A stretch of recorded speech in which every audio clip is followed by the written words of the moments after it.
coffee and cream. Jimmy's on the mic.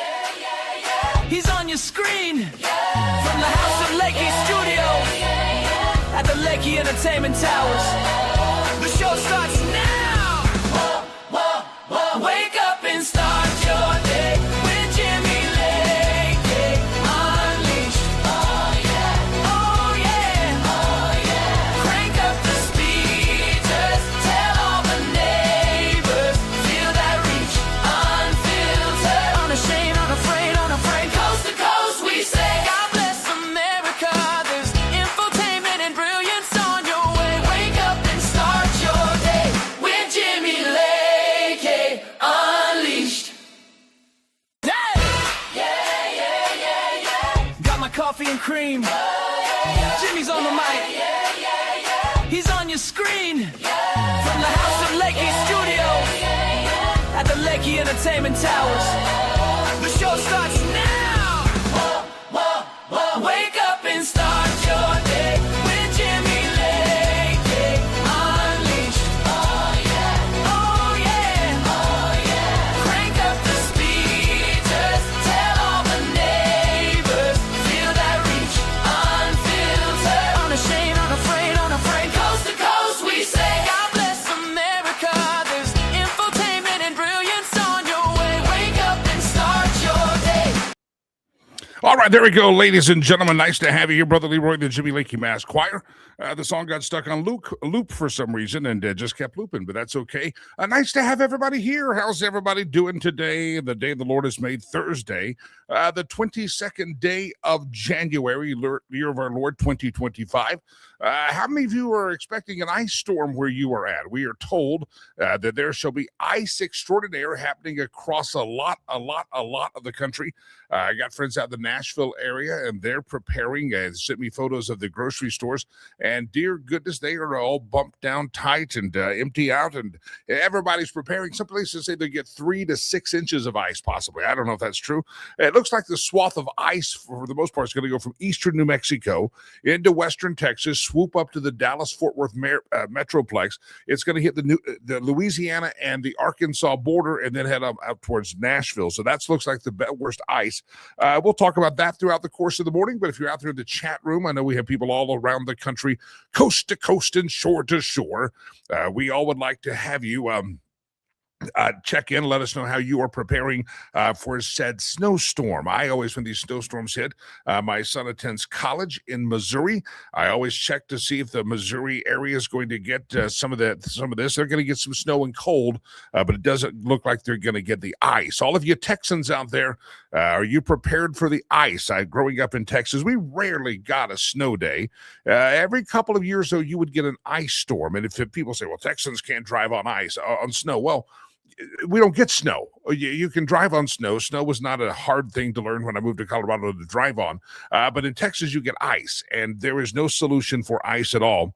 It is just an absolute mess, and you slip and you slide, and it all breaks your trees down. It's awful. And power outages go on. So they are warning anybody in the swath of this potential ice storm to be very, very prepared, because the Arctic air that's coming behind the storm, not to get into too much weather geeky-ness, but it's going to last for a couple of days. So prepare your hearts.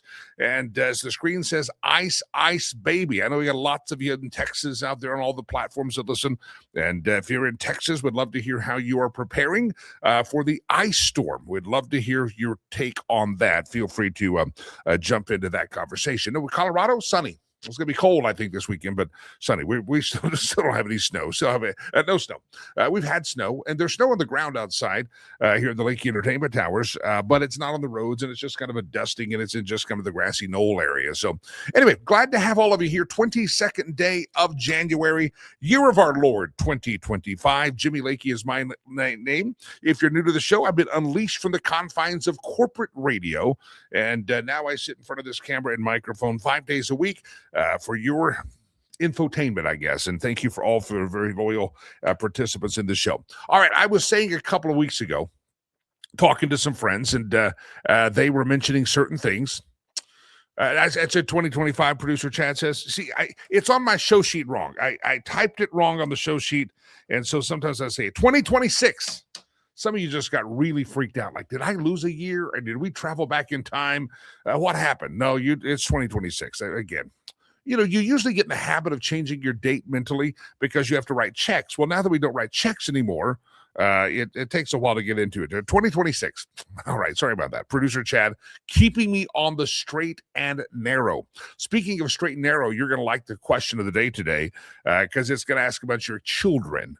And your children, and maybe it's their children, and we'll talk about that. Are they on the straight and narrow or not? We'll talk about that. I'll get to the whole topic in just a second. Trump.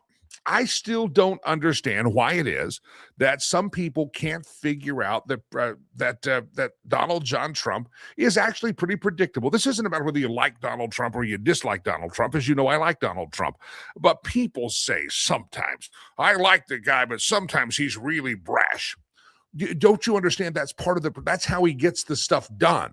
It's the whole art of the deal. So what does he says? I want Greenland. And everybody says, oh, you can't have Greenland. He says, oh, I'll send the military in to get Greenland. We need to protect NATO. It's about protection. It's all, we got Alaska over here. We got Greenland over here, Canada. We've got to build a golden dome so that we can do some great things to protect NATO and protect America. And there screams and hollers and it's military. And he just floats these ideas and everybody's going, oh my God, he's the bull of the China closet. He's going to hurt our European allies. They're never going to speak to us again. They're going to, and you're just freaking out. And I'm like, dude, it's the art of the deal. He's not looking, we talked about the history. Greenland has been talked about by American presidents dating back to the 1800s at the time that we purchased Alaska. The Americans were actually making public bids on buying Greenland. We've wanted Greenland for 100 years, 150 years, we wanted Greenland. In the Harry Truman administration, we actually offered $700 million in gold to buy Greenland. And we've tried for years. Donald Trump is just simply saying the quiet part out loud. Donald Trump is saying the quiet part out loud that Greenland is an area, a territory that we think we could benefit for our national security. And also there's some negotiation here. The rare earth minerals are there. And there's other things that would be beneficial to us. And so President Trump goes to Davos, or the Western World Economic Forum, and he shows up there and he's going to really hurt some people's feelings. I wish he would be so brazen. Well, that's how this is the art of the deal. Stop complaining about the brash personality of Donald Trump and understand that brash personality is the one that gets you the results. Now, maybe you don't like the results. You don't like the guy. Well, but if you do like the guy, then I have to tell you that it's those brash personality that gets that. So what happens? He's never going to get a deal. We're never going to go. He goes to Davos. He makes his opening speech, and he says, we've protected Europe for a long time. Done a lot of stuff. We've been putting money in there. Nobody's been contributing. Everybody else is kind of slack. We've protected everybody, and we don't ask for anything in return, but we're asking for Greenland, and we want a deal on Greenland.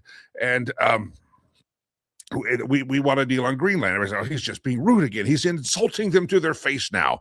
And he talks about it. And then by the end of the day, it goes out on Twitter and in the news that NATO had sat down and said, NATO sits down and says, we've got a framework here that we can work with. And in the next couple of months, we're going to put it together so that the U.S. can have what they want and get what they need out of Greenland. And whether it's going to be a territory or a state or whether it's going to be Danish, it doesn't matter. Donald Trump says, I got what I wanted.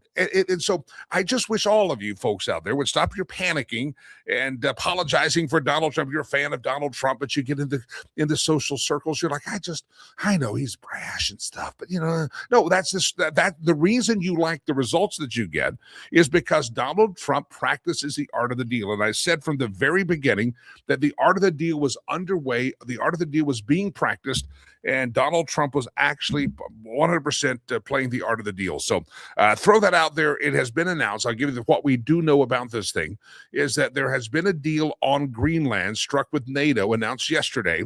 Everybody said it couldn't be done. Listen, Donald Trump accomplished. Think of this. We've been trying to buy Greenland since the 1800s. Harry Truman tried to buy Greenland. I mean, ever since Alaska was purchased as a territory, we have been trying to get Greenland, and we have never been able to get it. Harry Truman offered $700 million of gold for Greenland, and we couldn't get it. Donald Trump steps in his first year in office, and he accomplishes something that presidents have been trying to do. Republicans and Democrats, the Whigs probably tried to do this. Everybody's been trying to do this for a long time, and Donald Trump figured out how to do it. He announced a Greenland framework has been agreed upon with NATO General Secretary General Mark Rutte. The NATO chief said, told special report last night on Fox News with Brett Baer, the use forcibly taking control of Greenland was not discussed during the meetings between him and Trump in Switzerland during the World Economic Forum. That issue did not come up in any of my... I don't think I'm getting my headphones right. Something is not right, producer Chad, so we'll have to play through this. Something's not right on my connection because everything's playing through my computer. Very strange. It's very strange. Anyway, Marco Rubio is going to be a part of this whole thing. They're all going to check it out and try to make this thing work. But yeah, the framework has been reached, and stop belly aching, stop kvetching, stop freaking out. Everything's gonna be okay. I tell you that Donald Trump practiced and exhibited the art of the deal. And think of that, don't like him or not. Donald Trump accomplished what Harry Truman was not able to accomplish. Donald Trump accomplished what previous presidents have never been able to. We tried to buy Iceland and Greenland at the same time that we bought Alaska, and we didn't succeed on that. So suck it up, Buttercup. The agreement has been there, and all of the naysayers out there can just go pound sand. Go pound sand. All right, I got a question. Question of the day has nothing to do with Donald John Trump. It is simply a question that I think is a very profound question for all of us to answer. Do you allow your children, your kids, to curse? This brings up it's a topic of conversation. I'd like to find out, do you allow your kids to curse? You say, what brought about this question? Well, actually, somebody did a survey on the whole cursing kids thing. And the survey reads, and this is the survey in a poll, 47% of parents say profanity is never, ever, ever okay with their children. Another 47% say it depends on, well, maybe there's an occasion that the kid might let a foul word. And 6% say kids swearing is no big deal. And 45% of parents say their kids probably picked up their cursing from the example that the parents set. So if you confront your kids about profanity, what would they respond? Would they say, I learned it from you, Dad? Like those old drug PSAs. Remember, I learned it from you, Dad. Why are you making the meth? I learned it from you. A poll asked parents of children 6 to 17 years of age about their attitudes on kids swearing. 47% of parents say profanity is never okay with their kids. 35% of parents say, well, it depends on the situation. 12% think it depends on the word. There's the swear word. And 6% say swear words are no big deal. Parents of teenagers 13 to 17 are more likely to say it depends on the situation, while parents of younger children aged 6 to 12 are more likely to say that swearing is never cool. Most parents claim that their children or their child, 44% say they rarely or never curse. 32% say maybe a little bit. 24% say their child swears occasionally or frequently. Why do they do it? 41% say their kids are using bad words out of habit. 37% they use words to fit in with other kids. 36% say they're trying to be funny. 21% say they're trying to get attention. And so here's the question. Of all the parents out there, 65% of the parents think their child learns profanity from their classmates. 58% say the media made it popular. They learned the curse words there. And 45% of parents admit that they probably learned the curse words from hearing themselves, the parents, speak those words. So here's a question. Do you fall into the 47% that say it's never okay for your child to curse? Do you fall into the 47% that say it depends on the situation? Or are you about the 6% that say never, ever, ever should my child curse ever? Thank you very much. And it's a bad, bad thing. And to hell they will go. Now, I remember, if you remember growing up, my parents were not cursers at all. I mean, occasionally my mom would freak out or something, and she would say, damn it. Sometimes she would say, damn it. And sometimes my mother would use the S word. The S word, she'd use that. She'd get mad. Clean this stuff up. Stuff. That's what she'd say. But that was just like, I don't know. She'd lose her mind every once in a while.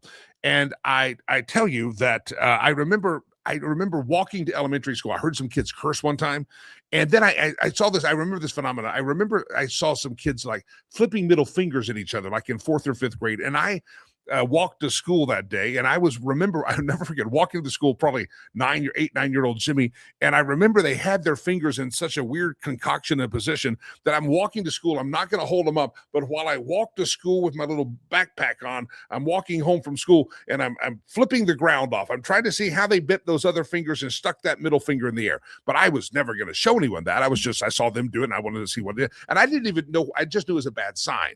And then I remember going to middle schools where it really hit. And in middle school, by about the 6th or 7th grade, the kids, I was like, oh my God, he used an S word there. He used a F word. I was shocked by it. I mean, and so occasionally as like a 6th or 7th grader, I might throw in, darn it, damn. I didn't know how to curse. I didn't even know. But I do remember when all the kids were using the bad words. Sometimes as a kid, you're like, oh, I don't even know where do you throw a curse word in? I just wasn't raised around it. And I remember as a middle schooler walking home or sitting in my room going, saying bad words, just real quiet to see if I like got struck with lightning. I didn't really use them in conversation. I'm not a prolific profanity guy now. I mean, I'm not going to say that a wordy nerd has never slipped off my tongue. I'm not going to say that at all. But I'm just asking, do you let your kids curse? Kevin jumps in and says, if I curse by any standpoint, I was knocked into next week. Our Lois says, we don't curse, and neither do our kids, even as adults now. That's just the way it is. Rachel says, our sons were told that they could say anything their father said, so swearing was almost never heard in their home. Notorious says this, anybody get your mouth washed out with soap? This is how innocent I was. I didn't curse. My sister was always the hellion. I was a pretty well-behaved child for the most part. And one time I was probably 10, and I said a bad word, and I said, I wonder if because I knew my mom would wash my mouth out with soap if she needed to. And so I tasted the soap. I wasn't smart, okay? I just wanted to see it. Oh, that's gross. I did this. That was nasty. All right. Glad to have you here on the program. Stacy says, I just missed that one. Sorry. I don't have a children, but my nephew practically lives with us. I don't encourage him to cuss. He's such a great 13-year-old. You don't encourage him to cuss, but does he use the curse word? Kevin says, Mom and Grandma would give me castor oil. Was that because you were not regular, or you had the flu, or because you were cursing? I don't know. I don't know what you do with castor oil. All right. Glad to have all of you here on the program. Jimmy's my name. My headphones are shot. I hope I can hear my guests that are coming up because something has gone wrong and awry. So if I don't know if I sound, I'm guessing you all can hear me. Thank you very much. I appreciate all of you people being a part of it. Yeah. It looks like there's some doubters out there. Scroll the screen a second ago. Just look it up. You don't need to be in your mama's basement with your blue hair, wait with your Subaru warming up in the driveway, saying that it's untrue that presidents have been trying to buy Greenland for a long time. Sorry to break the news to you. It goes back. We tried to buy it around the time with Alaska, and President Truman offered $700 million in gold. So you can call names all you want from your mama's basement, but you don't have to. Just go look it up. Study. It would be a good thing. Study. It'd be really good. All right, ladies and gentlemen, social media platform phenomenon, Pickaxe. We've had Jeff on before. I hope you have signed up. I have signed up. I've been so busy. We have not dialed in our Pickaxe. We're on it. It's on my 2026 list. Please welcome Jeff Dornick back to the program. Jeff, good morning. Happy New Year, sir. Good morning. Happy New Year to you as well. That's weird, producer chat. I can hear him, but everything's playing. All the sounds are playing off. Something screwed up on my computer. But hey, I'm glad I can hear you. That was my fear that I was not going to hear you, and we're going to have to do sign language together. Yeah. That would have been very interesting because I am awful at sign language. So I am too, and I was just talking about as a kid learning how to flip people off. So that's the only sign language I knew, and that would not be polite or in good company. Jeff, first of all, not a lot of new listeners, a lot of new viewers throughout the day. Thousands and thousands of earballs listen to the show every day. For those who aren't familiar, you started a social media company called Pickaxe. I'll let you kind of tell the story, then we'll get a couple of news stories. Yeah, definitely. So with Pickaxe, we're actually launching the app next month. I'm setting the date probably in the next couple of days. We'll be making the official announcement. But you guys can actually sign up right now at pickaxe.com, pickax.com. But the really cool thing about this is it's a social media platform. I always explain it as it's a hybrid between X and Substack, and then with Rumble integration as well. And but the whole idea is not only is it a free speech platform, but we're also not playing the algorithmic manipulation game that all the rest of the social medias play. So if you actually earn an audience, then they're actually going to see your content, which is very unusual now in the social media space. Especially, X just came out with their new algorithms the other day, and they did open source. And you look at it, and now the number of followers that you have on social media and on X mean zero, mean zilch, mean nothing when it comes to whether your posts are going to get seen or not. So why we even encourage following us on social media anymore, I don't really know. But we're bringing that back onto Pickaxe. So that is how you control your news feed, is by who you follow. It makes logical sense. So we're building this out. It's a lot of fun. We're creating a really cool community of people. But also we're also helping content creators to be able to expand their reach, build their shows up, promote their Rumble channels, as well as monetize within Pickaxe as well. So we got a lot of things happening, and it's gonna be really exciting, especially starting next month.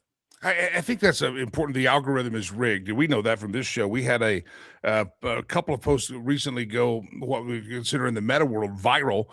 Most recently, and our page has really picked up a lot of audience. But it's kind of funny. I've got all this new audience, a lot of new audience, and we checked them. We've spot checked. They're not bots; these are real human beings, and many of them do participate. But you would think, with the exponential growth that we've had on the show in the last 2 weeks, that we would see some different things. But it's not. It's almost as if we're hidden in the algorithm. And just because someone hit like, it doesn't mean they even know we go live every morning. I mean, they're just what they see is determined by Zuckerberg, I guess, is not determined by what you signed up for. Yeah, well, and that's the problem that I think that we're facing now on all of the social medias now, is that they're not, when you think about it, they're not actually social, because you by definition, with the way that they do these algorithms, you cannot build a community of people on social media anymore. Basically the algorithms decide who sees what content. Again, the people that follow you, it doesn't really make a difference, because they're just trying to find if and where they feel like your content can and should be seen by somebody else. And that somebody else could be somebody in New Jersey, could be somebody in California, could be somebody that's never even heard of you before, and then it's going to pop up in their feed. It has zero bearing on anything that you actually control, which is really interesting, because they're making this bigger deal about, it's free speech. We're helping you guys to monetize on these platforms. Okay, but if you guys with the algorithm control what of my content actually gets seen, then what really, when you think about it, like, how can I as a content creator actually have any say at all in whether and how much money I'm making, and how much money I'm making from your revenue share on these platforms? Because it has zero to do with me and everything to do with whether the algorithm likes your content, wants your content to be seen. And if you're outside the Overton window, as I oftentimes am, then you're definitely not getting seen. I mean, I've got something like 35,000 followers on X, and I'm lucky if I get triple digits on posts anymore, because I'm talking about AI. I'm pushing alternative viewpoints and kind of challenging the mainstream narrative. And so guess what? Your stuff doesn't get seen nearly as much. That's important. To be a content creator, an opinion guy, a news guy, you need to pay attention to this, because producer Chad and I fought on this about this, and not with each other, but just been baffled. We had a post last week, 2 weeks ago, a week and a half ago, that went pretty viral. Millions of people have seen it. And you're like, what was the magic sauce in that one? There was no rhyme or reason. Did we write the right caption? It just suddenly went viral, and we are glad it did. But you sit here all the last 2 weeks, we've been trying to recreate the magic, and you just can't do it. There's some algorithm toying with me, Jeff. They're just messing with me. And you think now, if you're the consumer, you think, am I the only one that thinks this way? I'd like someone to... I'd like to hear voices that agree with me. You're like, well, no one must agree with me. Nothing pops up in my feed. It's almost like the algorithms are going to make you feel isolated and feel alone, and feel you're kind of out there in a fringe world there. You probably better change your thoughts. It's almost indoctrination. It is. The algorithms have so much control, and I think that when you think about it, it's actually more dangerous with the algorithmic manipulation for society and for our human thought and the way that we think through things than it was under Jack Dorsey when they were just kicking you off the platform. Because at least then, you said something, that they deemed unworthy, you were kicked out. You could go over to a chamber and you could still have free speech. You wouldn't necessarily change your viewpoint or mind. But now what they're doing is they're dangling the carrot of views and impressions and monetization, and they're not going to kick you off if you necessarily say something wrong, or they technically kind of still are. But what they're actually doing is they're getting you to self-censor, because if you want to get seen more, then you're going to play within this little Overton window that they're offering. And also when you think about it, with how divided our country is and how isolated everybody is, just in general with social media over the last several decades. I mean, we've become very much less actually spending time face to face with people and much more in the digital world and the online world. And so we're all kind of already separated and we're already divided and not really a lot of human contact. But now they're taking away what little human contact we actually have now on the social media platforms themselves, because your audience, the people that follow you and the people that you follow, again, there's zero really opportunity for you to create a community with those people, because those people are not going to be the ones that are necessarily seeing your content. It's going to be who the algorithms allow to actually see your content. So when you think about it, we're taking away even more of that human to human connection. What's that going to do to the psychology of American people? What's it going to do to our thought process? How is that going to even further divide us as a country, in how inflamed the rhetoric is and how much everybody hates each other and the whole deal? How much worse is it going to get now with the way that these algorithms work and the way these social media platforms are working? The voice of Jeff Dornick, if you're listening later to the program on the podcast platform, Spotify, iHeart, Podbean, Apple Podcasts. Maybe you're watching right now or watching on the platforms so you can see it. You see his name, but it's Pickaxe. We'll talk about the way to sign up. The app is coming soon. It's desktop right now, new social media platform, and it's built on uncompromising principles of freedom of speech and freedom of reach. It's the voice of Jeff Dornick, the founder and the CEO. Jeff, we haven't talked in a little bit of time, but I know a couple of weeks ago, I think our schedules wouldn't work out. I wanted to talk to you. Trump said that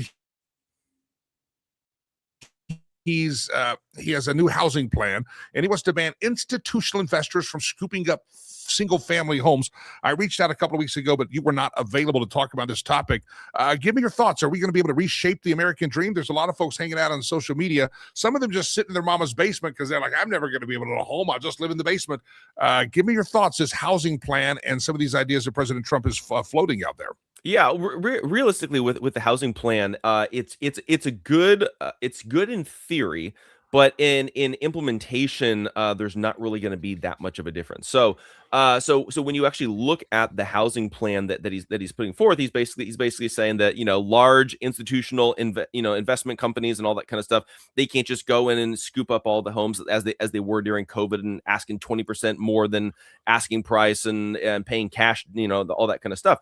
And so that would only be allowed for the small firms. The problem is that at the same time that they announced this, which again, in theory is good, it's a great headline, they redefined what a small and large, investment or asset management or whatever the terminology is. They redefined what it is to where now you're considered a small investor, I believe, if you have less than $1 billion in assets, whereas before it was something like 200 million, right? So they increased the number so that way more larger companies can actually continue to gobble it up. But then when you actually think about it, let's say BlackRock wanted to continue to do this. Clearly, they're worth more than $1 billion, right? All they do is you set up an LLC that has less assets than that cutoff, and then that LLC, which is a subsidiary of BlackRock or whatever the large entity is, can go in and continue to gobble up the homes. And then we maxed out what we're allowed to do. We can start another LLC that's a subsidiary. Yeah. We could do it again and again and again. So it's good in theory. It's a great headline, but in practice, I don't think it's really going to make that much of a difference. Jeff Dornick, pickaxe.com. If they sign up for Pickaxe, you're doing your own podcasting. I know you and Dinesh D'Souza get together regularly. Folks should give you a follow. And what's the best way to do that? And what's the best way to sign up for Pickaxe? Yeah, definitely. So you guys can follow my show on Rumble. It's the best place to tune in. I'm going live Tuesdays and Thursdays at 1:00 Eastern. Today, I actually have a leftist, political cartoonist and columnist, Ted Rall, coming on the show. We're talking about why political movements on both sides of the aisle really don't take hold, and it's kind of the establishment parties on both sides, will continue to have power. So we dive into that and the psychology behind it and all that kind of stuff. So it's gonna be really fascinating, really interesting conversation. But look up the Jeff Dornick Show on Rumble. You guys can Tuesdays and Thursdays at 1:00 Eastern, and then you guys can sign up at Pickaxe, which is PICKAX.com. Sign up on the web version right now. You guys can set up your profile. You guys can start engaging with people. We got Children's Health Defense on there, Vigilant Fox, Ann Vandersteel, Shannon Joy, a bunch of amazing people already on the platform. But that way, you guys set up your account now, then you're ready to rock and roll once we launch the app next month. So make sure you guys do that. And if you guys sign up, send me a DM on Pickaxe, and then I will hook you guys up with the beta app. That way you guys get early access to that.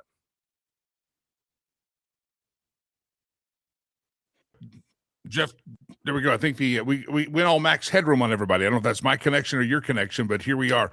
Jeff Dornick, pickaxe.com. Send him a DM and he'll give you a follow as well. Jeff Dornick, appreciate you hopping on the program. I don't know if my computer's freaking out today or if it's his. I don't know, but audio's going crazy in my ears, and I'm going to make it through, though. I'm a broadcast professional, trained, highly trained, kind of. No, I never got any training. When I first got into radio, they set me in front of a board because I had a nice voice, a radio board, and they say, hey, I have your own morning show. And I was like, okay. And I didn't know how to turn a microphone. I literally did not know how to turn a microphone. I was literally the man on the streets that they thought had a nice voice, and I didn't know how to turn the microphone on. That's a true story. I had no clue how to do that. All right, my audio is going crazy. I hope everybody can hear me because I'm not hearing much at all in my headphones, and maybe my headphones broke. I don't know. Ladies and gentlemen, let's bring in our next guest of the morning so that I'm not rambling to echoes in my ear. Salvador Litvak, he's the author of Let My People Laugh, Greatest Jewish Jokes of All Time. Also the director of the action film Guns and Moses. We haven't had Sal on quite a while. He kind of got busy. Sal Litvak, welcome back, sir. Jimmy, it's great to be with you. I think we have something in common. You have a voice for radio, and I have a face for radio. Well, I didn't want to say that. Me having a face for radio was unspoken. Although, Delilah, give me credit. I did have a TV show, Frontier Taste and Tales, one season, then COVID hit. So, it's all right. Sal Litvak, great to see you here. First of all, give the update. Last we knew, Guns N' Moses was still out there rocking and rolling, and you're trying to get it out to more people and more ears and eyes. Give us the update on Guns N' Moses. Well, thank God it's a word of mouth hit. It's available on Amazon Prime with subscription to everybody who has Prime, and a lot of people do. But if you don't, you can buy or rent on Apple or YouTube TV, Google Play, all platforms. And people are loving it. I mean, it's an edge of your seat mystery thriller with the great Neil McDonough, Christopher Lloyd, Mark Feuerstein, and Dermot Mulroney. And, it's not your typical Hollywood thriller. It's the production value of a Hollywood thriller without the godless values of this town, pro-faith, pro-Second Amendment, and delivers on all fronts. So people are enjoying the film. I want to talk about Hollywood. You talk about the godless values of Hollywood. My son was sometimes when he comes home from college, he sometimes just likes to sit on the couch, be at home, and he will binge watch a season of a show or 2 seasons of a show just during a break. That's just kind of his relaxation on the couch in the main living area, just like he did when he was a little kid. So he likes to return to those roots. And he got into this show called Stranger Things, and I sat down and watched part of it, but because I missed the front of Stranger Things, I don't sometimes understand the middle of it. But just to be with him, I'll sometimes sit down and watch an episode and go, what's happening? And I think he'd prefer me not be there because I'm asking too many questions. Like, go back and watch it yourself, Dad.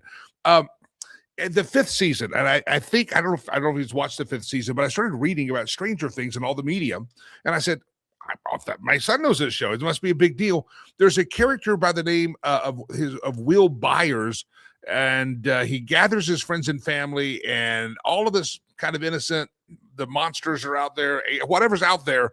The whole 5th season, it's because Will is gay. Will's come out of the closet. And again, I don't care what your proclivities are, but they wrote that into the script as if it had any relevance to the story. And I'm sitting here going, about the time I think, like Rob Schneider says, if you go woke, you go broke. He's been interviewed recently saying, we think we're getting back to comedy. They still write these little messages in that are really not necessary. Is Hollywood ever going to learn anything about sometimes you don't even have to go there? It's hard to see them learning that, right? I mean, the whole place is riddled with DEI hires who just keep getting promoted up. You know, when somebody's incompetent at their job, normally you fire them, but in Hollywood they get promoted just to get them out of your hair so they can go do something else, and then they end up running the show. So I don't know. You know, we thought I don't even know why we did this, but we submitted our film to the Oscars. Right, for sure. Guns N' Moses is not what Hollywood is looking it's not going to for work there. to give an Oscar. But the submission process was quite telling. You know, it's like there was much more, you know, information and questions asked about how you satisfy diversity requirements. You know, Wow. gender, nationality, race, like all kinds of boxes to fill in and explain. But just like one little box, like, you know, what is the subject of your movie? What is the story of your movie? What are the performances like in your movie? So I don't know. I don't see it happening. I think what's interesting is, you know, Netflix, which is just so woke, top to bottom craziness. They have to introduce that into everything that they do. But they're so powerful. Apparently, they have 300 million users. I mean, I thought that people might be getting a little bit sick of the woke agenda, but it's not happening. So they're bigger than all the other studios combined. And, you know, they're trying to snap up Warner Brothers now. Maybe Paramount Plus, which is a much more sane company, can get in the way of that. But I don't see Hollywood changing anytime soon. What I do see is that the audience is hungry for other content. You know, something we saw last year was House of David. What a great show. You know, what an amazing quality of show to tell the story of young King David coming up. And we enjoyed that very much. You know, so Kingdom Story Company, Angel Studios, my own company, Pictures from the Fringe, you know, Sean McNamara, who made Soul Surfer and a bunch of other movies. There are people out there working to, you know, it used to be, I think, that movies for the faith audience or for the, you know, traditional values audience were pretty cheesy and low quality. That's over. There is very high quality content now with good values, but people have to seek it out and then reward it for being there by supporting those kinds of films. So I really encourage people to watch Guns N' Moses. Yeah. The website's right there on the screen. Is available on Amazon, and you can get it on Apple, etc. But look for Guns N' Moses. Somebody on the YouTube posted, that's not what the whole season's about. I don't think they intended to be a question mark, but sometimes when they're rage typing, they put question marks and misspelling. So I think, did you watch it? I'm sensing judgment here. No, I said I did not watch it. I read that that's what the episode was about. I didn't say the whole season. The point is not whether it's the whole season. The point is, if it's a good show, my son's watching it, everyone's liking it. Why do you have to even go there? No, it doesn't add to anything about the overall theme of Stranger Things from everything that I'm reading from what critics say. So why do they continue? Is it just these DEI hires? They live in a bubble in Hollywood and they think, oh, we've got to write that in. We've got to write. You don't have to write that in at all. I mean, it's just gratuitous references to sexuality. It could be. My mom used to not let us watch those because that had, quote, a gratuitous sex scene. We still throw a lot of gratuitous stuff in there that's just not necessary for the overall storytelling. Why? Is it because they think people want it, or are they pushing their own agenda? I think it's two things. They want to get invited to the right cocktail parties, and they're more afraid of their own interns than what the audience thinks, right? They're more afraid of being canceled. It's just like the comedy on these late night talk shows. It's not comedy. They're not going for laughter. They're going for clapter. Did you say the approved talking points? Oh, good for you. You did so good. You know, and I think like Rob Schneider is saying, and Ricky Gervais is always saying, comedy dies in political correctness, or whatever they're calling political correctness these days.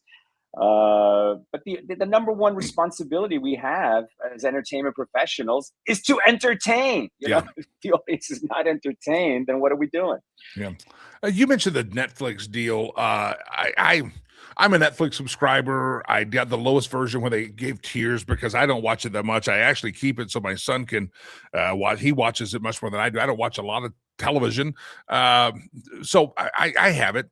And when I heard that they were trying to that what big players they were in the studio. I had no clue. I thought they were. I'm kind of picturing the little red box in the corner that Redbox had, and then you had Netflix. It was streaming. I didn't know they had grown to be so huge. Talk about this offer for Warner Brothers, and if it goes through one way, what does that mean for the industry and the studios? And you mentioned Paramount Plus maybe be able to block some of this. Why is it important that we who like watching and entertainment, and we watch shows, why is it important that we pay attention to this Netflix deal? I had no clue they were so big. I think it's important because if it goes through, they'll be removing one more decision maker from the equation, right? So it's just fewer heads at the top. If they're all monolithic in the values that they're pursuing and espousing, then that's all we're going to get, right? I mean, you need to have a multiplicity of voices and producers. At the end of the day, producers run the town, executives run the town, the money runs the town, right? So, and what's been interesting about that is you would think that since half of America is not so happy with the values that Hollywood is always promoting, that they would say, well, there's a lot of money to be made from this half of America. And there certainly are people who are paying attention to that. You got Taylor Sheridan making Tulsa King and Landman, and he's certainly not part of this woke mafia. And he's incredibly successful. So I think that they're showing the way. It just takes a little bit of time for this, Titanic to respond to the audience. But on the other hand, you look at these awards. I'm going to be honest with you. I didn't watch the Golden Globes. I'm probably not going to watch the Oscars because they're so boring.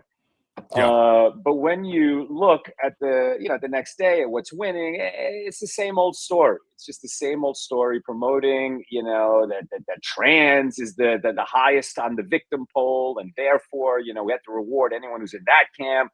And then who's next highest on the victim totem pole? Let's reward them. But on the end, there's hope. There's hope. I did watch a Netflix movie. I like to watch action movies when I'm working out on the elliptical.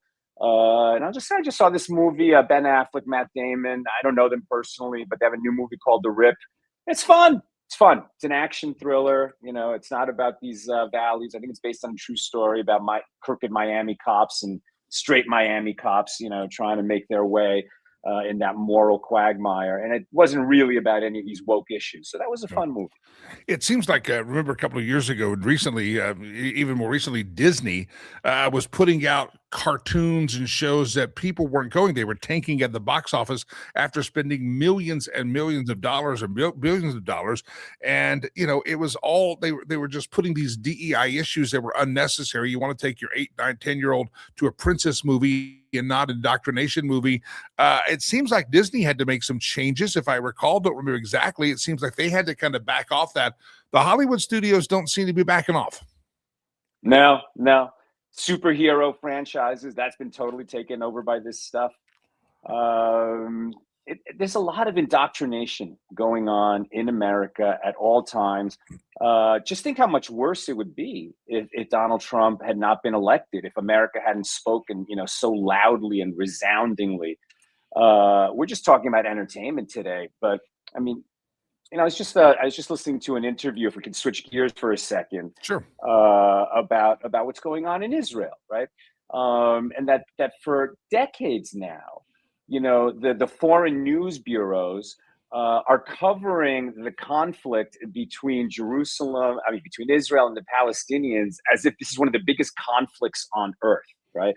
That is a local conflict. There's 300 million Arabs. There's 2 billion Muslims. Israel is this tiny little backwater, the size of New Jersey. All it really wants to do is be allowed to exist. If the Palestinians didn't keep attacking, there would be no conflict even with them. But somehow Israel keeps getting painted as the bad guy, and there's enormous resources being devoted to casting Israel as the bad guy, much more than the entire continent of Africa. And seemingly, as much news is coming out of Israel as is coming out of all of Europe to America. Why? Why is that? Why is so much money and resources being spent on casting Israel as the bad guy? What is the agenda that's going on there? What are we being distracted from?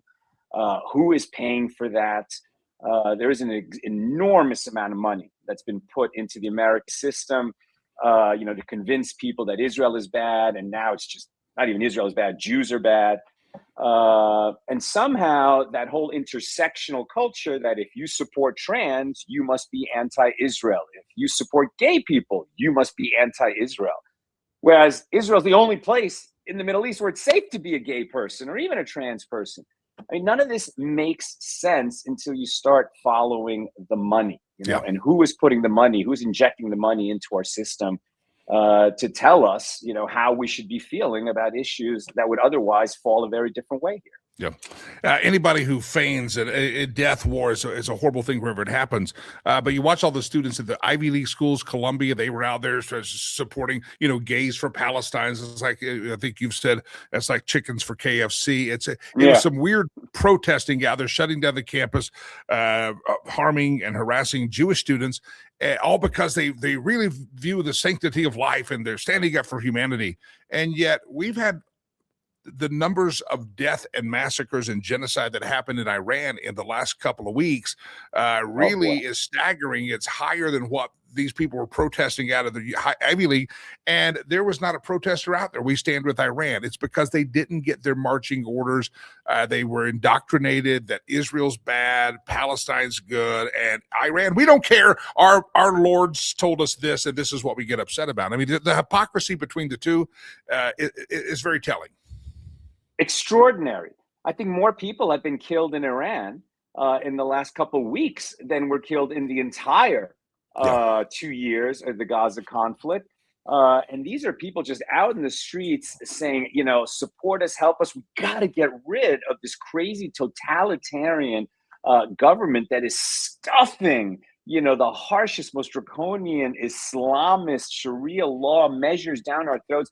I mean, Iran was not naturally a Muslim country at all. It was a modern, member of the world community. And my God, they're just killing them in the streets. Now, what I think is really interesting is President Trump is not Obama, right? Obama, if you, in Syria, if you gas your people, that's a red line and we're going to get involved. And they crossed that red line and he did nothing. Trump has said very strongly, he's going to support the people of Iran, and it hasn't happened. But I would not say that Donald Trump is not a man of action. Yeah. So I have no inside knowledge whatsoever. But it seems to me like you can't, create regime change unless you have someone waiting in the wings to become the new leader. And I would think that behind closed doors, there's a lot going on to, God willing, set that up. Right there on the screen is your X feed. Also, your website was up there, Guns N' Moses Movie. That was there, gunsandmosesmovie.com. People need to go watch it on Amazon. Prime members, if you're on Apple, whatever, you find it. It's out there, gunsandmosesmovie.com. Sal Litvak, a pleasure, sir. Thanks for hopping on the program with us. Salvador Litvak, filmmaker, producer extraordinaire. We always appreciate his time. Gunsandmosesmovie.com. Go check it out. All right, very quickly, my friends, glad to have you all here on the show. I want to welcome in who's patiently waiting, Mr. Tim Martin. He is with the John Birch Society. Tim's with us earlier this week, I believe. And boom, here we go again. Speaker, marketing director at John Birch. Welcome back in, Tim, twice in a couple of days. Pleasure to be back.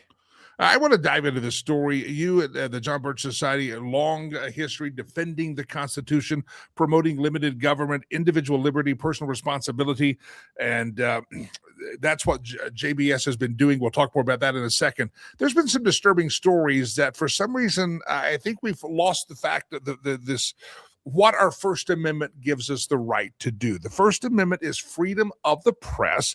It's also freedom of speech. The press means if you want to go out as a Nick Shirley and do some journalism, you should be able to do that without physical harm being put upon you. There's a story here about a conservative journalist recently dragged in a car in Minneapolis. They took his camera, they drug him along. Department of Justice says they're on it. It's Nick Sorter is the name of the reporter. And the left doesn't seem to condemn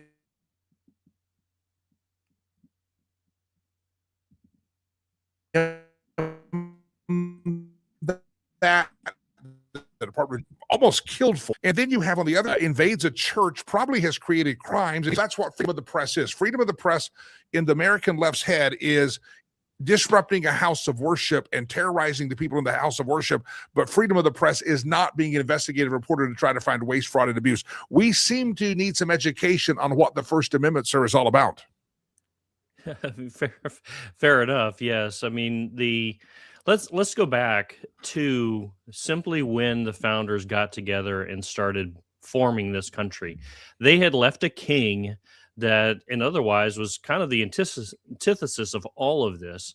They had a monarchy. You had to follow everything that the king had. So it was also, flavored with all this dictatorial punishment and edicts and all that sort of thing. They wanted to get away from all of that, Jim. And when they founded the country, they wanted people to be free to do those sort of things that they wanted to do. What the left has really done is sort of started co-opting all of that stuff. They're just trying to get shots on goal. They're trying to be disruptive. And we've talked, among ourselves quite a bit about something called the pincer strategy. It's sort of this warlike strategy where you have pressure from below and pressure from above. And I want to kind of give folks that are watching a real-time example of how this works. You have all of these protesters in the streets, whether it's in New York City or over in Minneapolis, and you have the street level protest. That's kind of the pressure from below. But then you have folks in media or folks in government coming in from over the top, like Don Lemon, and going into this church, and it creates this pressure system. And the goal here is never the issue. It's always the revolution. And what they actually are trying to get us to is a national police force. If you remember back during the Obama administration, there was actually this whole concept of the national policing standards. Now, while I don't, and the Birch Society doesn't believe that every police officer is going to be wearing the same uniform with the same patch on their shoulder or anything like that, but they can certainly do it through dangling grants and money in front of everybody, dangling these national policing standards in front of everybody, and get them all doing the same thing. And the moral of this story and this analogy is no dictator was ever successful without a national police force. And if you go to the jbs.org, under our action plans, we have something called the Support Your Local Police. That's what we see that is really playing out here in Minneapolis. We saw it, back during the George Floyd. And I don't think people should forget that you have a attorney general in Minnesota, the head cop in Minnesota, just like Pam Bondi. Keith Ellison is the version of Pam Bondi in Minnesota, who is a leftist. He's attached at the hip to the Obama crowd and all of that. And that's why you don't see these things getting prosecuted. This is why you see the fraudster who got off with like a $72 million fraud scheme wasn't, the judge let him off. They have really worked the system well, and I give them credit for that. I totally disagree with what they did, but they have worked the system. So you have no accountability through the judicial system. You have the fraud that's funding it all through these daycares and through these non-emergency medical transport companies. It's the same thing, I think, what happened over in Ukraine also. But there's a lot going on. I don't mean to be long-winded, but I think it deserves a little bit bigger treatment, I think. Yeah. The voice of Tim Martin. And again, Tim, if you can't hear me, I'm having technical issues. My computer is going to hell on in a handbasket in front of me all the whole show. So I'm there. So I hope I didn't interrupt you, but I want the longer explanation.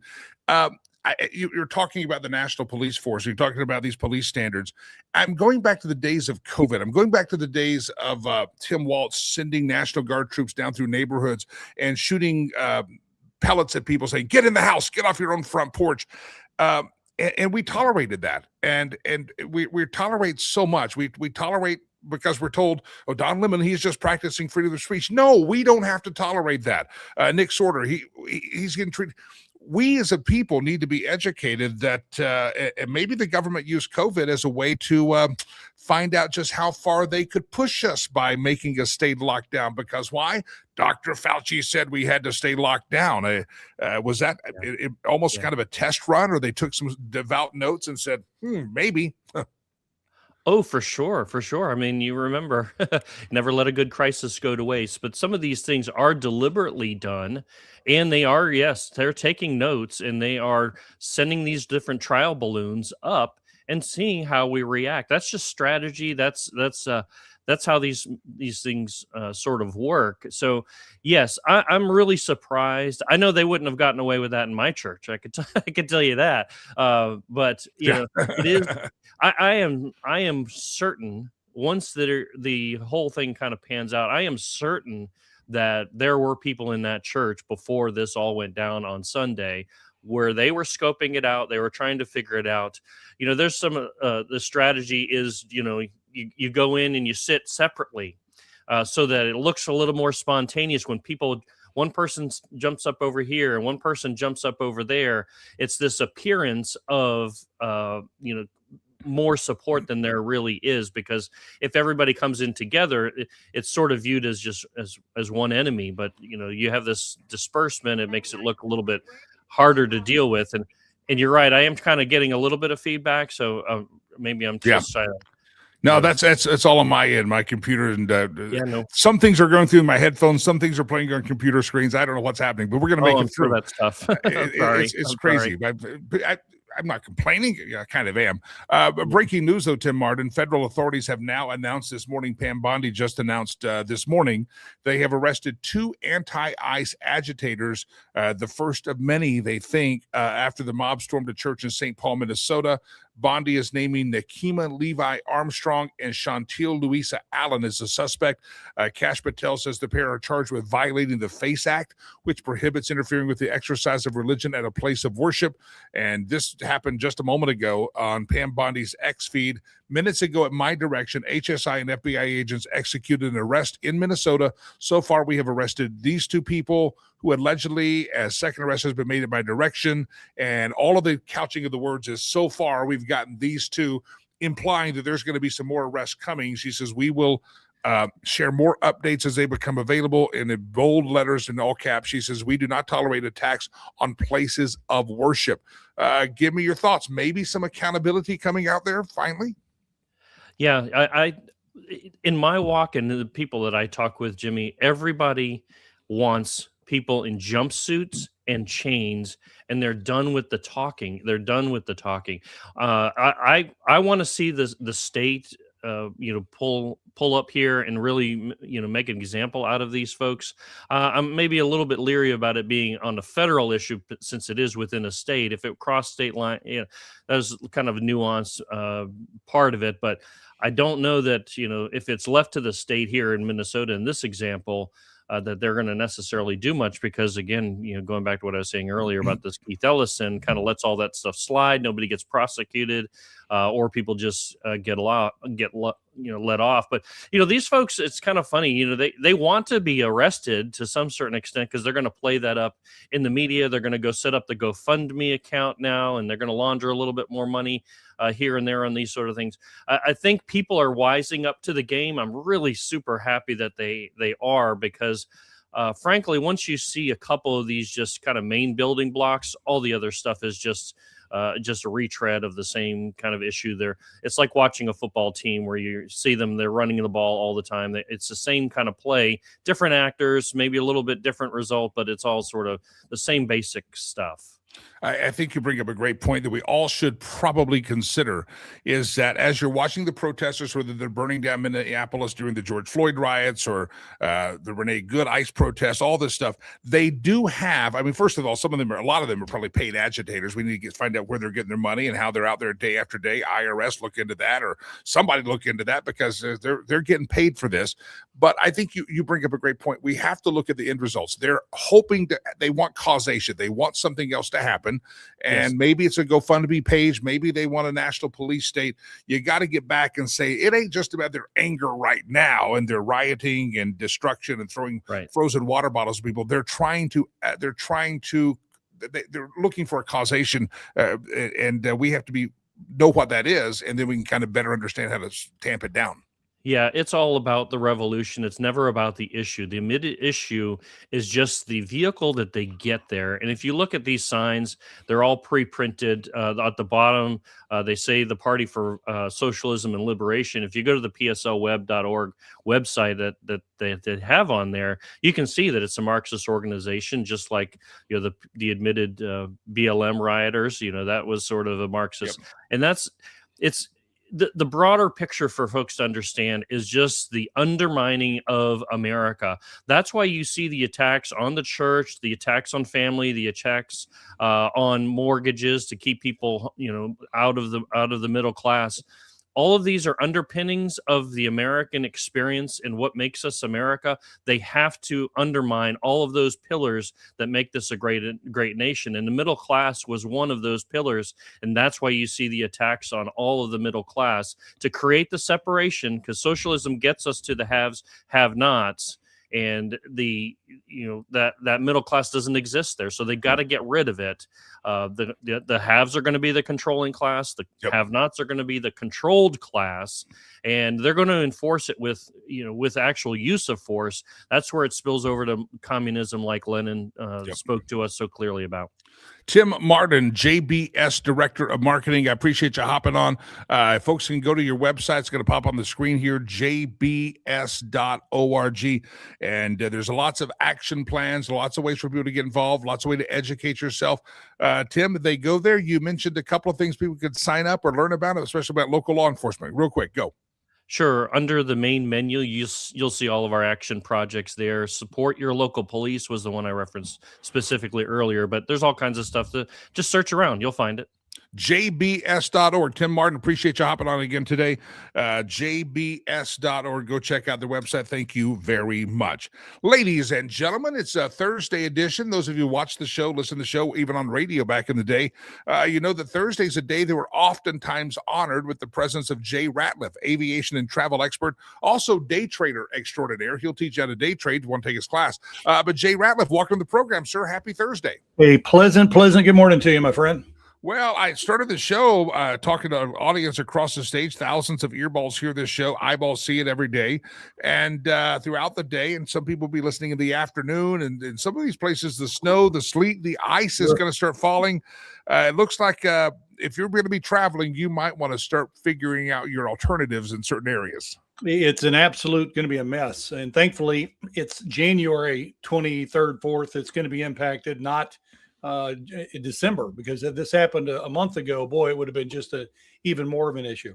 Look, when you have Dallas, place you frequent often, when they're looking at 20 hours of freezing rain, ice accumulation, and snow, it's going to be a mess there for that American Airlines hub. Houston also going to be looking at issues Saturday into Sunday with the same sort of freezing rain and ice. So United's adjusting their schedules accordingly. And that system's going to move up through the Northeast. And as it plows through the country, I think Atlanta's going to be okay other than some rain. But I tell you, Jimmy, it's going to be a mess. And airlines have already taken the step of amending their flight schedules. It's one thing, as you know, in Denver or wherever, if there's a lot of snow, we can still operate. We just operate more slowly. We keep a single runway normally cleared off for arrivals, departures, and the crew there in Colorado, they do a very, very good job of maintaining adequate runway conditions so we can take off and land. The problem is when you're dealing with ice and layers of ice, then you have airplanes that are taxiing off, sliding off of runways, taxiways. There's issues coming into the gate many times. And that's when it becomes an issue of danger for the people on the ground, as well as aircraft damage.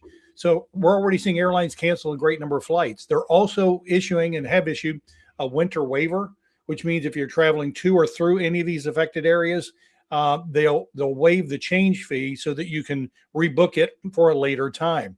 Also, you want to make sure the airlines have a way of getting a hold of you, because there may be a situation where they contact you and say, look, you're scheduled to fly through Dallas, but we're going to do what's called an online reroute. We're going to route you to your destination through another American hub, which might be through Chicago.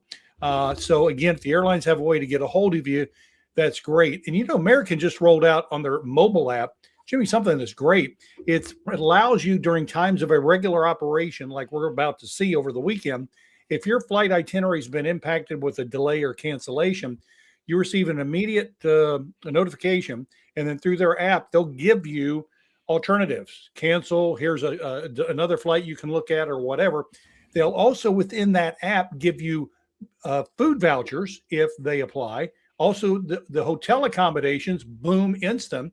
You need ground transportation, it's right there. So wow. no need to get in a long line begging for something. after being in line for an hour and a half trying to reach a customer service representative. So American's always been on the first of about everything. First frequent flyer program, first Super Saver fare, the first airline to roll out computers to travel agencies, all of these things. And look, I hope other airlines follow through on this, because yes, I know why American's doing it.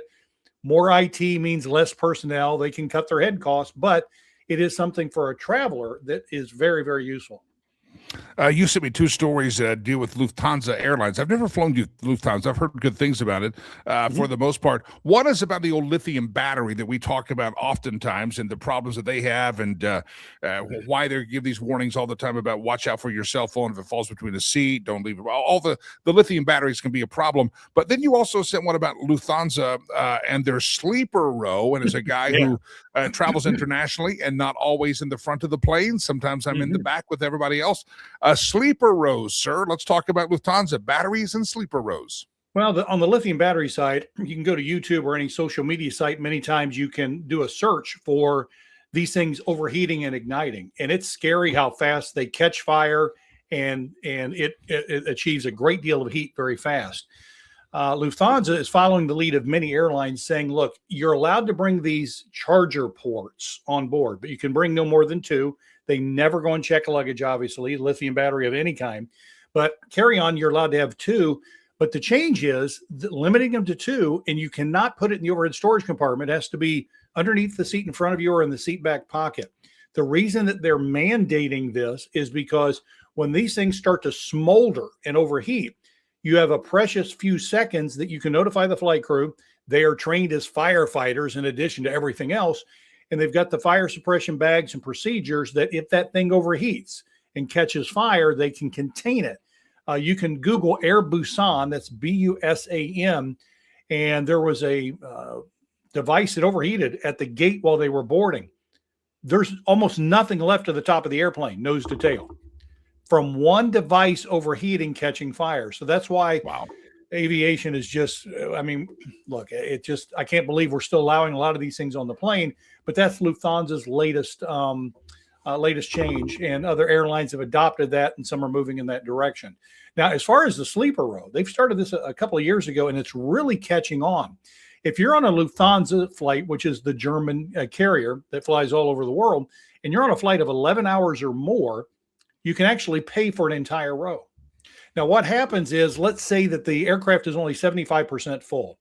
The Lufthansa executives say, you know, how can we get more money from these passengers? So what they say is, you know, once that door closes, we know it's a perishable product. You're not going to have any chance of making any revenue. But if you check in and there's a row, you can actually buy those 3 or 4 seats. Now, at a discount. And they will actually give you a blanket, thin mattress, a pillow, and you can just crash there. Or look, maybe you just got a lot of work. You want to spread out, or you don't like people sitting next to you. It's cheaper than sitting in first class, business class, where you get, you know, all the pampering and the seats that are better than a little thin mattress. But it's really catching on with a lot of travelers, because look, you and I remember the day years ago when you get on a plane, it's 48% full, pick your row, lay down for free. Yeah. But now Lufthansa found a way to generate money from those free seats, and it really works out well. And it's gotten to the point where it doesn't delay the boarding process too much. You can't do this in advance. You have to wait till you get to the airport so that at the last minute they can see which rows are available. And at the gate or ticket counter, you can buy at a discount that entire row of seats. I have traveled. We just put a picture up on the screen. I've traveled enough. Sometimes I get an empty row, and I get it, and I still can't find a way to get comfortable in those 3 seats. It's tough. I mean, yeah. Well, at least here you get a thin mattress, which might make it a little bit. Remember, those seats are never designed for comfort. Airlines buy those seats because they're approved by in the United States, the FAA, and they have to be safe. They have to be crash resistant. They have to have fire retardants, all the things that play into that. But they're light, and that's what airlines like, because the lighter they are, the less wet fuel that is required. So they're never designed for comfort, unless we're getting up to some of the plush seats. I don't even think the economy plus seats are comfort. They just give us more leg room. But the first class seats aren't too bad. Yeah. Some of them are pretty nice, but they can't make them super nice. I'd like it like the theater, where you just kick them out, you just kind of sit back or whatever you want. Problem is those seats take up too much room. And Yeah. I don't know if you saw the report, but there was a Jefferies Financial Services that did a survey or did a calculation saying that the big four airlines of American, United, Delta, Southwest could save $580 million a year as more people are losing weight with this, Ozempic or whatever the drug loss thing is called. So the less we weigh, the more they make. You'd think that maybe we might get a reduction in fares. I don't think so. I doubt it. That's amazing. I see that story. Weight loss drugs could actually save airlines $580 million a year. And you and I probably not going to see much fare discount. And keep in mind, United just reported profits earlier this week for the last quarter of $1 billion in a single quarter. Delta did the same thing. $1 billion in a single quarter. I remember airlines couldn't make money in an entire year. Now these big boys are raking in $1 billion plus. Yeah. Now they might even make more because we're getting in better shape. I've got a buddy that watches the show. He works for Southwest at Denver International, and he always points out, talking about the storm, and we'll wrap up. And you sent me too many good topics today. I want to get to all of them, but you've got real life to do. He always points out that at Denver, and I don't know if it's this way at every airport, most of the airlines at Denver use like a central de-icing service. Southwest has their own, and so they're de-icing and the delays on flights during the winter storms are much less than the other airlines because Southwest takes ownership by staffing their own de-icing station. Is that common that airlines do that? It's not common, and that's what makes the situation in Denver so nice. Now it's not unique, but you rarely don't see the airlines doing that because airlines are very cheap. And a lot of times when the push is staggered, sometimes you've got the Southwest flights leaving here, then here comes the Delta flights, here comes United. We do have sometimes where they're all in the morning pushing out at the same time. But look, we used to de-ice at the gate. It would pull up and and the fluid would go wherever. And then all the fish started turning blue and green in the local creek. And they're like, we can't do that. So they put us at these remote pads. And most of the time it's one service all. Yeah. But when you've got those few airports that have the dedicated de-icing pads, and they're more numerous than I'm making it out to be, but it's not the norm typically for aviation, and that's great to see it. I just wish Southwest would spend some of that money on their employees and updating their computers and things like that, because that way they can provide a better experience. Southwest is doing a lot of really good things and pointing things in the right way. I just hope it continues. Yeah. Jay Ratliff, aviation travel expert. One more warning: if you're going to be hitting this massive winter storm, what areas are you paying most attention to for the delays and cancellations? Well, really, for the next, it's supposed to kick in late Friday, not tomorrow night, and then into Saturday. But you're talking about Texas for sure as it moves up through the central part of the country. And you may be flying from Denver to the West Coast and think, hey, I'm going to be okay. But if these aircraft that you're going to be scheduled on are being routed to or through any of these affected areas, you could be impacted. So for anybody flying over the next 3 days, 4 days, make sure the airlines have a way to get a hold of you so that if your itinerary is impacted, you can be contacted by them and be offered whatever they're offering at the time. Now, keep in mind, when you are notified of a flight cancellation, do not assume it's weather. Ask them, why is this flight canceled? Because if it's a mechanical situation, late arriving crew that's not impacted by weather, then the compensation that passengers receive is different. Weather's an act of God. Airlines throw up their hands, say we can't do anything about it. But a lot of times if it's mechanical delays, cancellations, those types of things, a different thing. So please pin them down. And if they don't give you the answer you like, complain to dot.gov. Let the Department of Transportation go knock on the airline's door to get you an answer as far as why it wasn't followed as they should have. Jay Ratliff, always a pleasure, sir. Great topics today. I appreciate you spending a couple of extra seconds with us. jratliff.com. Go to his website. You'll see a lot about day trading. By the way, Department of Transportation.gov. Jay always says if you have trouble, go there because the government then requires your airline, whatever the case may be, to give a written response to you and answer the questions. So they hate it when you go to dot.gov, and so you might want to do that. All right, ladies and gentlemen, a couple of minutes over time, but I appreciate Jay sticking around. We were going to talk flying cars. I got photos of a new flying car that's being talked about. Yeah, I'll carry that over from last to next week. Ladies and gentlemen, it's time for the stolen meme section of the show. See what I have in my hand? It's the globe. Get ready for that. Prepare your hearts. But right now, let me remind you once again, homeswithsherry.com. Sherry Cree, great friend of the program. Many of you at the Lakey Roadshow event in Colorado this past week got to meet Sherry. I hope that you will consider that call ASAP. Again, it's all about strategy. Maybe you're 4, 5, 6 months away from buying, selling. Maybe you're wanting a rental property. Maybe you're a home. Whatever it is, don't wait till the last minute. Don't just assume that your next door neighbor or your Aunt Susie is the best person to list your home. You need to do your homework and get the right person to do it. It's not about putting a sign in the yard. It's the overall strategy. And Sherry's going to help you get that strategy. And she approaches whatever you're doing in real estate, buying, selling, second home, third home, upsizing, downsizing, whatever. She believes that every real estate transaction can be something if you play right. She believes that real estate overall can help you have generational wealth for your kids, your grandkids. So make the right decision. Talk to Sherry. If you maybe you got a kid out there, maybe you think you're never going to be able to own a home. Maybe you're one of those keyboard warriors in the basement because I'm never home ownership's out of my reach. There are some programs. Colorado's very expensive. Jared Polis has really screwed this state up, but there are some programs to make home ownership in Colorado a lot more possible. Just reach out to Sherry, have a conversation, a strategy session, if you will. And don't forget, not only is she a great realtor, but she's a great person. She discounts her commissions to anybody who's an active military personnel or a veteran. She also donates a portion of her proceeds every time she sells a home to the charity of your choice. If you're her client, she'll donate to the charity of your choice out of her pocket.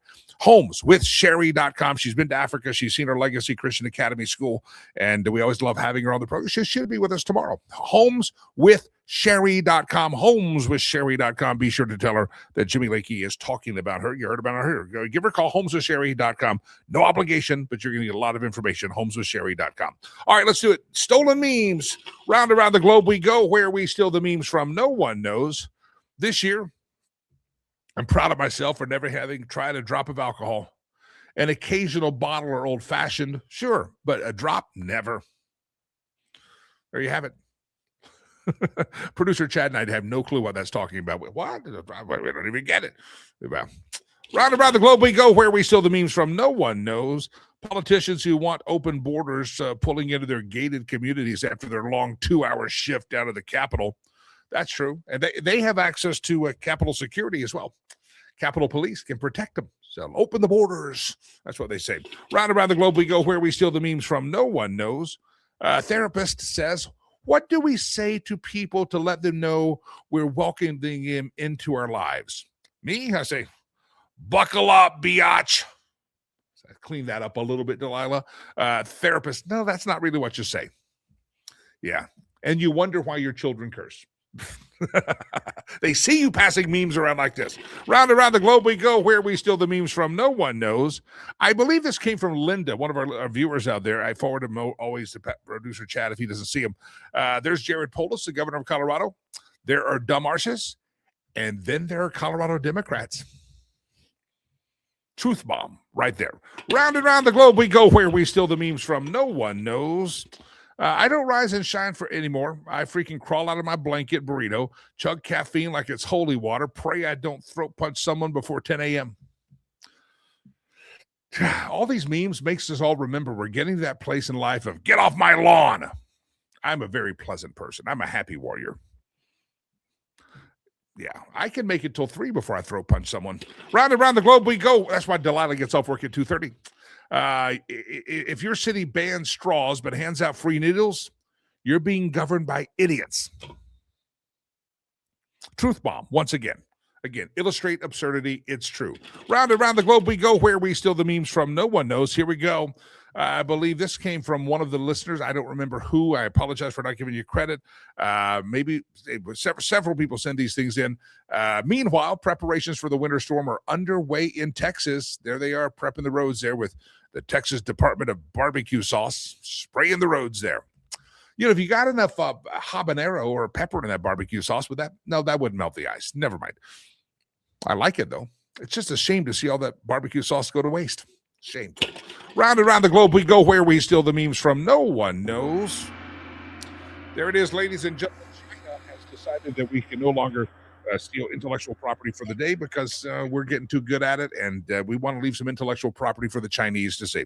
Oh, Stacy Miller Pratt.